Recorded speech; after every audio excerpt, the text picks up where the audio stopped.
Live नाही ना.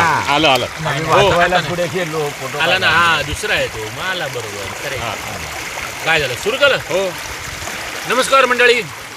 काय आहे आम्ही जरा सगळ्या शहरी जीवनातनं जरा बाकी आपल्या शहरी मंडळींना एक गावातलं एक वावर मिळावा गावात आणि त्यांना एक धबधब्याखाली आंघोळ करण्याचा एक सुखद आनंद मिळावा म्हणून आम्ही या धबधब्यात जाण्याकरता सावडावला कणकवली.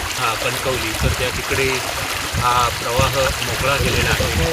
2 ठिकाणावरून आणि मोकळं झालेलं आहे आणि आम्हाला सहकार्य करण्याकरता फार मोठी माणसं आहे तिकडे. आमचे संजय तोडणकर आहेत. त्यांचं मार्गदर्शन आम्हाला लाभलेलं आहे. संजयजींच्या माध्यमातून आम्ही त्यांना मार्गदर्शन करत होतो, पण एवढं त्यांनी मनावर घेतलं सतीशजींनी. त्या पाण्याच्या फ्लो बरोबर ते वाहत जात होते, पण तेवढी आम्ही काळजी घेतली होती. पुढे ओणका ठेवला होता, म्हणजे अगदीच पुढे तिथे ओणका जर तुम्हाला दिसत असेल तर तो ओणका तिथे आहे. ओणका ठेवला होता, त्याच्यामुळे तसं काही आम्ही टेन्शन घेतलं नव्हतं. आणि तो यांच्या नेटवर्कच्या कक्षात होता, त्यामुळे मी वाचलो. धन्यवाद. काय कसली